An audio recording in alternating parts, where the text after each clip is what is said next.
اللهم صل وسلم وبارك على سيدنا محمد أشرف الخلق وعلى آله وصحبه أجمعين.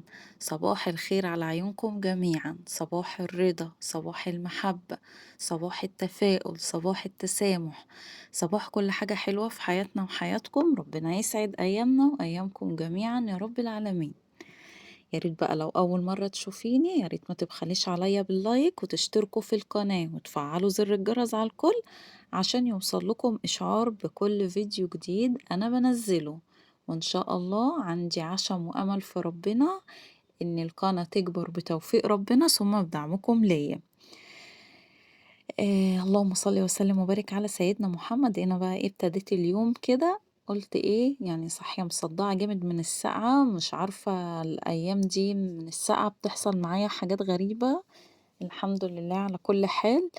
آآ يعني بيصحّيني من النوم حرفيًا الصداع، إزاي بقى مش عارفة، يعني هل ده ضغط مرتفع والّا ده ليه علاقة بالسقعة، مش عارفة. باحس إن دماغي دي يعني خلاص هتفرقع كده. قُمت بقى إيه، قُلت أعمل كوباية نسكافيه الأول لإني حاسة بكسل ووخم ومش قادرة أتحرك، فقُلت أبتدي بقى إيه إن شاء الله كده أفوق الأول، وبعد كده هنشوف يومنا مع بعض هيمشي إزاي. بس هنا بقى آخد كوباية النسكافيه أشربها وأرجع لكم تاني، استنوني اوعوا تروحوا في أي حتة. بس هنا بقى خلاص شربت النسكافيه وكده، وقُمت كمان ضبّطت الشقة، بس ما صوّرتش ليكم غير في الأوضة دي بس. ضبّطتها كده. وابتديت بقى إيه، يعني ابتديت أخلّص الشقة الأول. كان في أوضة تقريبًا لسه في أوضة النوم بعد دي، قُلت إيه أصوّر معاكم دي وبعد كده أدخل أروّق الأوضة.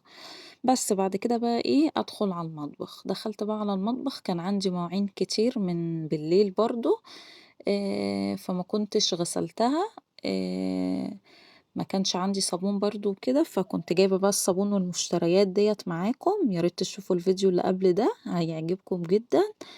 ابتديت بقى أفضّي الحاجة اللي أنا جايباها كدهوّة في أماكنها عشان إيه، لو هاخد بالشويّات هيتدلدقوا منّي وكده.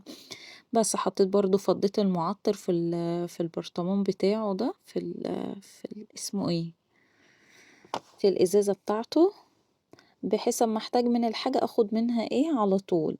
نسيت إن أنا ما كانش عندي كلوريكس ألوان، نسيت أجيبه برضه إيه من تحت. أنا جِبت كلور عادي ولكن باحب الكلوريكس ألوان برضه في الهدوم الملونة وكده، لإن الولاد بيبقوا مبقّعين يعني لو في بُقعة، في اتساخ جامد في الهدوم والّا حاجة، فبصراحة بينضّف، يعني من الحاجات اللي أنا حبيتها أوي، أوي في الغسيل.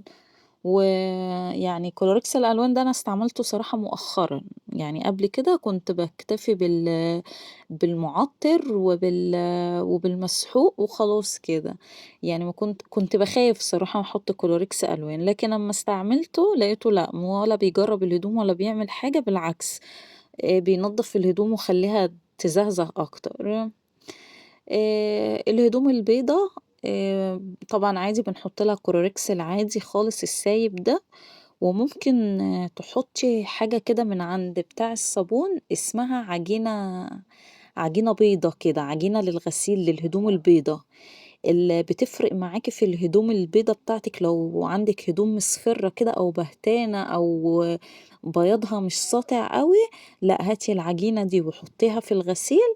بس الصراحة ما أعرفش يعني ما تحطيهاش في الغسالة أوتوماتيك، يعني أنتِ ممكن تعملي الخطوة دي في كروانة ومَيّة سخنة وكلور، وتحطي اللي هي العجينة اسمها عجينة بيضا كده، عجينة للغسيل للهدوم البيضا. هتجيبي حتّة كده ب5 جنيه، يعني كمان وهتستعمليها على كذا مرّة، على 3، 4 مرّات، مش هتستعمليها مرّة واحدة. بس صدّقيني بتفرق جدًا، جدًا في نضافة الهدوم البيضا، يعني بتفرق فيها خالص. بس هنا ابتديت بقى إيه، نخلّص كده وأشطّب المواعين معاكم.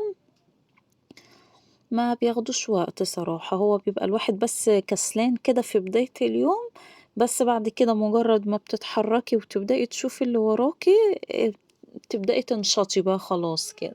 هو الوَخَم عشان كده دايمًا أقول لِك قوموا خلّصوا الأول اللي وراكم وبعد كده بقى اقعدي امسكي التليفون براحتك، اتدفي براحتك، كسّلي براحتك، اعملي اللي تعمليه. لإني فعلًا اليوم اللي بيبتدي أوله كسل بينتهي كلّه بوخم وكسل. بس هنا خلاص كنت بقى شطّبت المطبخ، ما رضيتش أطوّل معاكم أكتر من كده في المواعين. هنا بقى إيه، سألت الولاد عايزين تاكلوا إيه؟ قالوا لي هناكل قلقاس. فقُلت خلاص تمام، هي كده كانت عندي قلقاساية كنت جايباها في الخضار برضه معايا، كانت بس كنت جايباها يعني من فترة حوالي من أسبوع، فقُلت خلاص أعملها إيه قبل ما تدبل، والصراحة ما كنتش عايزة إن أنا أفرّزها، يعني كنت عايزة أقطّعها كده وقت ما أنا أطبخها. بُصّي بقى القلقاس افضلي اغسلي فيه على قد ما تقدري، وآخر شطفة ليه حُطّي اعصري فيه ليمونة وسيبيها فيه شوية، تمام كده؟ يعني أنا بقى إيه فصلت برضه معاكم و وحطيت له ليمونة، أنا بس إيه يعني باحاول أقُص من الفيديو على قد ما أقدر بحيث ما أطوّلش معاكم في الوقت بتاع الفيديو. بُصّوا بقى، دي هنا أهو مَيّة سخنة، دي هنا مَيّة سخنة، أنا لسه ما حطيتش الشوربة. طيب هتقولي لي ليه ما سلقتيش القلقاس في شوربة؟ أنا بابقى برضه عاملة حساب إن يحصل مهمًا غسلت فيه أو كده، في قلقاس برضه بيطلّع المادة اللزجة دي. فأنا دي صراحة مش باحبها في الأكل خالص، فأنا باعمل إيه، باغلي القلقاس أول غلوة كده في مَيّة عادية، أول غلوة بس يطرد المادة اللزجة اللي هو فيها دي، وبعد كده أهو بارمي المَيّة دي وارجع أكمّل السِوَى بتاعه في شوربة، فهمتوا قصدي؟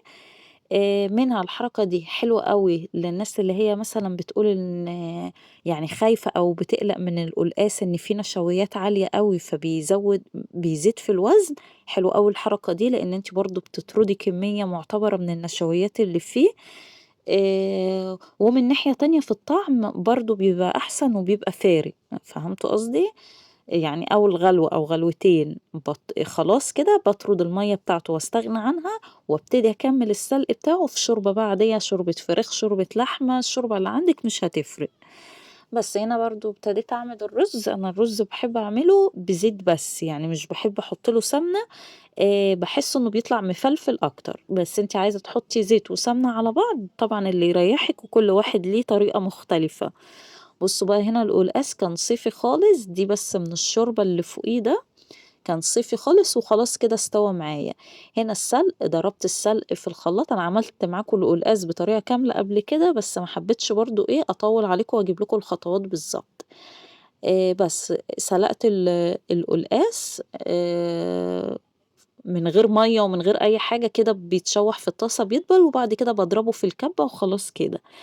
بُصّوا لونه جميل إزاي، بجد لونه تحفة، واللون بتاعه كده غامق وجميل، أنا باحب القلقاس كده يعني ما باحبش لونه فاتح، بس هاسيبه يغلي بقى كده، أنا حطيت عليه رشة فلفل أسمر بتفرق خالص في طعم القلقاس، ابتديت أجيب طاسة كده عندي و وحطيت فيها كده معلقتين سمنة ورشة زيت كده بس إيه صغيرة معاهم، هابتدي بقى أنزل هنا بالكزبرة. أهو دي برضه كزبرة أنا فارماها كده أو تقطّعيها حتت صغيّرة برضه مش هتفرق خالص.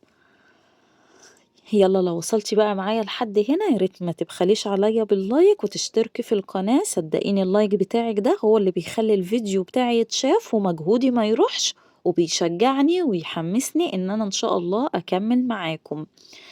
بس هنا دبّلت الكزبرة شوية وبعد كده نزلت عليها بالتوم، بجد اعملي الحركة دي عشان التوم ما يمرّرش منِّك، يعني أي حاجة بتعملي فيها كزبرة وتوم حطّي الكزبرة الأول قبل التوم، تدبل شوية وبعد كده انزلي بالتوم، لإن التوم الاحمرار بتاعه سريع، وأمّا هيحمَر منِّك بسرعة في الأكلة هيمرّر منِّك، يعني بيمرّر الأكل وبيبوّظ طعم الأكلة خالص. بس ابتديت بقى أنزل بالطشة ديّة على القلقاس، جرّبي بقى طريقتي دي، يعني بجد القلقاس ده هتاكلي منه وتدعي لي بالطريقة دي.